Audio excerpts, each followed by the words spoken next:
Good evening, everyone, and welcome to the TV6 Digital Desk live stream. My name is Molly Birch, and I'll be taking you through a recap of today's headlines.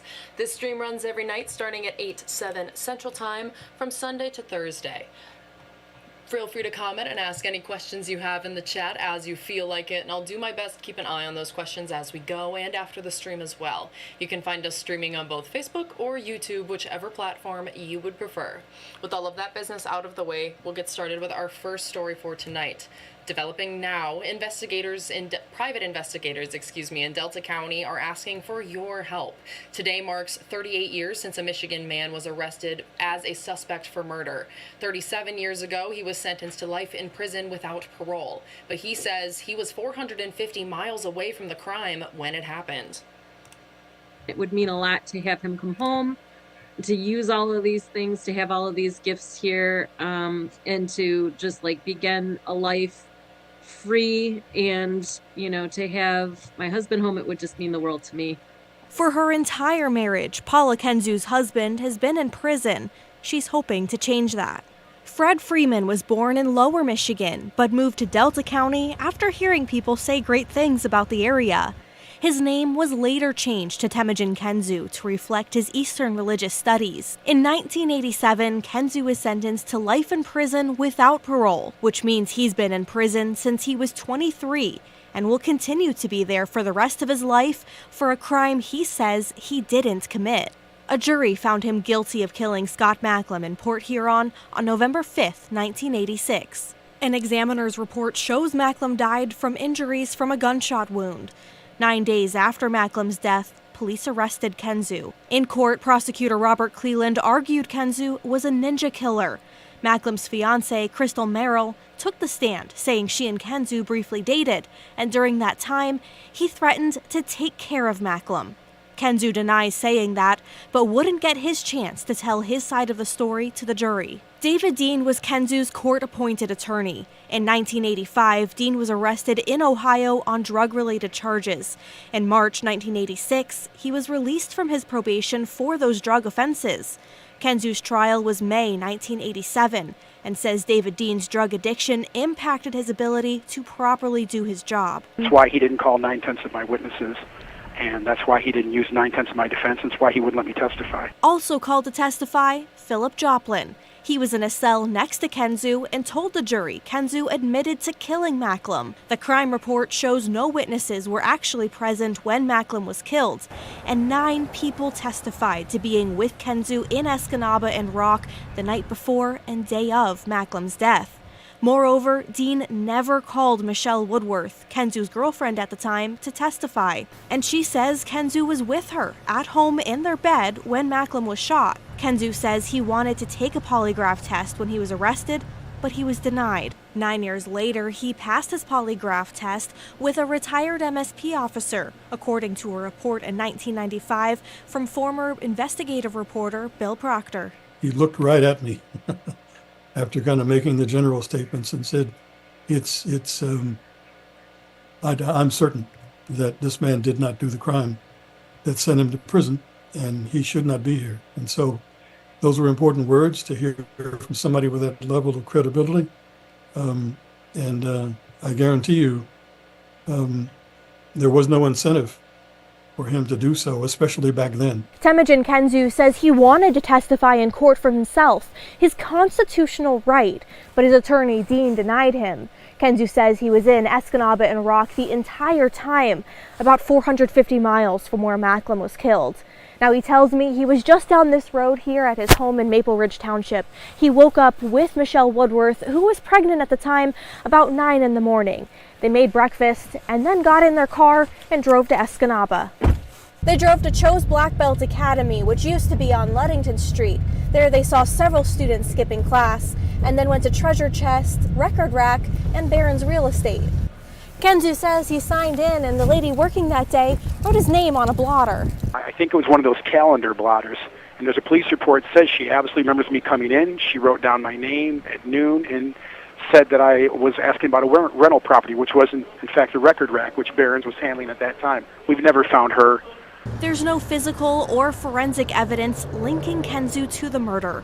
The MSP Crime Lab found one latent print on a gunshell box, but the report shows it does not match Kensu's fingerprints. And Philip Joplin, the inmate who testified against Kensu, recanted his testimony, telling a reporter he made it up to get out of prison early. In 2010, federal judge Denise Page Hood overturned the guilty verdict, citing defense attorney misconduct. But paperwork was not submitted on time, so it reverted back to the original guilty verdict. Now, Kensu and his team are asking for your help.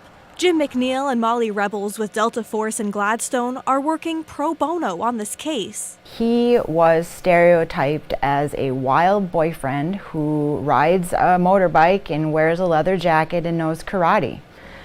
And it sure does appear that because of those reasons, he was stereotyped into somebody that might do something like this. And sadly, was able to be convicted and is sitting in prison right now. He didn't do this. It's physically impossible, and we have to make it right. They're asking anyone who would have been in the Escanaba or Rock area on November 5th, 1986, and might remember seeing Kensu, or if you know who would have worked at Barron's Real Estate in 1986, to come forward. If you see this injustice for what it is, please help us call it out. Demand that it be fixed, because it's not just about me. This is way beyond me. He was a member of our community, and many of them may remember the incident, and many of them may think, well, nobody asked me about it. I seen him here. I remember the incident. I remember that day, but the police never talked to me. And if we can identify witnesses and corroborate Mr. Freeman's statement and present new evidence which is needed to the Michigan Supreme Court, Mr. Freeman would be a free man. We know it's a long shot, but we just have to keep trying to find that one piece of evidence that can help bring an innocent man home from a nearly 40-year incarceration that was wrongful.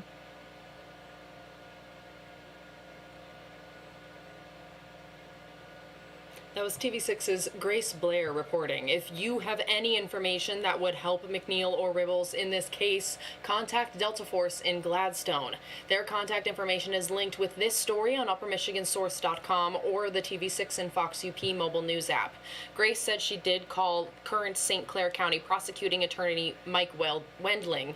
He did not want to comment but did send Grace a press release from 2022.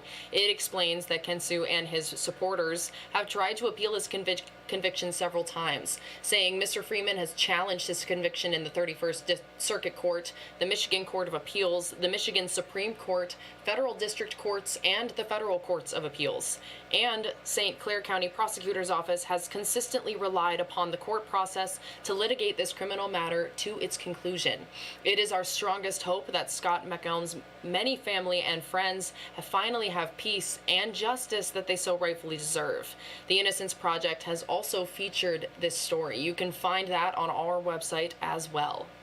If you have a passion for the weather, in our next story, the National Weather Service might have a position for you. The Weather Service is looking for precipitation observers in Delta, Iron, Keweenaw, Schoolcraft, Luce, and Menominee counties. You don't need any previous experience. Free training is available online. All you have to do is set up a gauge and track the snow, rain, and hail you get daily, then input the data. The program leader says it's easy to measure. Melt the liquid down and see how much liquid the snow had for that 24-hour period. And really that's just a simple standard way of measuring snow and liquid throughout the winter months. Slaswadel says it only takes a few minutes a day and it's very helpful for mapping precipitation. We're learning more about who will run the Nature Conservancy's portion of the Keweenaw Heartlands.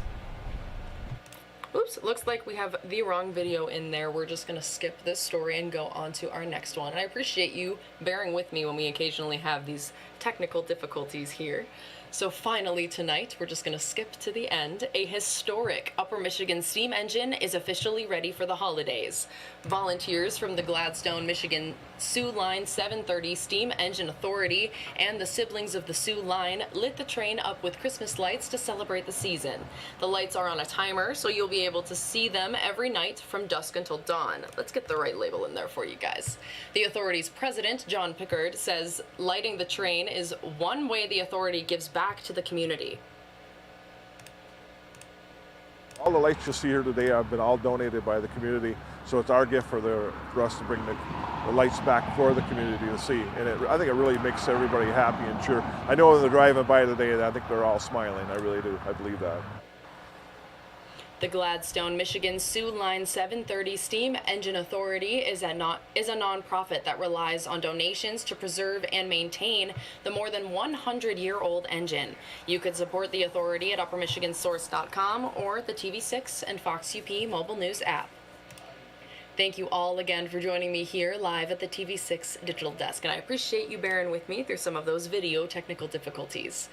If you would like to find us again, you can find us streaming tomorrow on both Facebook or YouTube. And if you have a story idea in the meantime, you can contact us at any time. These are a few easy ways to get a hold of both myself and others in the newsroom. And again, you can contact us at any time. We would love to hear from you and what's happening in your community. Thank you all again for joining me live at the TV6 Digital Desk. Have a great rest of your night.